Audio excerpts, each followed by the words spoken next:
Құрметті менің оқырмандарым, 1 майдан бастап пароктар өседі деп жатыр қайтадан.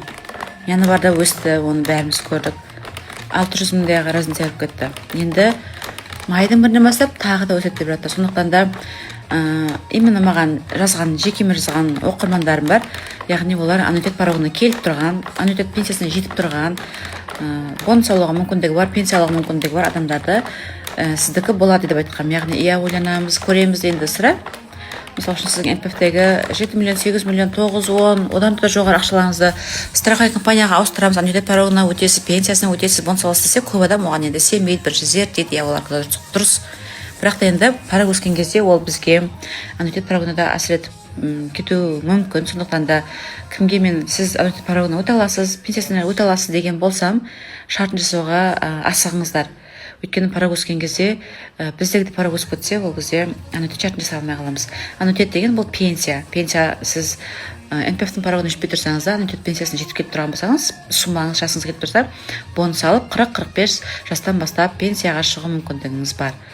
Яғни енді прям зиянды жерде жасайтындары 40 жастан бастап договор жасайды, 50 жастан бастап пенсияға шығады. Ал зиянсыз жерде жұмыс жасайтындар 45 жастан бастап договор жасайды, 55 жастан бастап пенсиясын алып отыратын болады.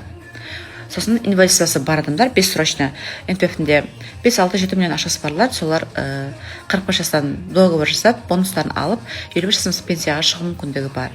Яғни порогтар деген жылына өсіп тұратын нәрселер. Енді білмеймін, НПФ порогын тағы да өсіп деп жатыр. Енді өсіп жатса көре жатармыз енді. Сондықтан да кім маған жазбағандар болса да, жастарыңыз 40-45 жасқа келіп, НПФ-теріңізде осы 3 статустың біріне келіп тұрған сол суммада бар болса, менде посттарымда бар астында. Немесе жекеге шығып, жасыңызбен статустың сосын пенсияңызға қанша барың айтсаңыз, мен сізге келмейсіздер ме, соны тегін айтып беретін боламын. Ал услуга жасау, аннуитет шартын жасау тоже тегін болады. Ескерттім деп ойлаймын.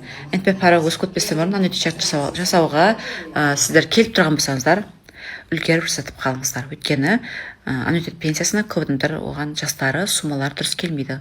Бұл жақсы мүмкіндік. Яғни НПФ-тен алатын пенсияңызды осы страховой компаниядан аласыз, жылына 2 жылдан бонус алып тұруға болады, және пенсия 8% өсіп отырады. Бұл жерде жақсы ақшаңызға Құдай сақтасын, мұраға таңдап кете аласыздар. Чтобы ақшаңыз қалып кетпеу үшін. Ақпараттың пайдалы болса, парақшамды тіркеліп алыңыздар. Лайк басып кетіңіздер, білмей жүрген жоспарыңызға жіберіп қойыңыздар. Рахмет барлықтарыңызға.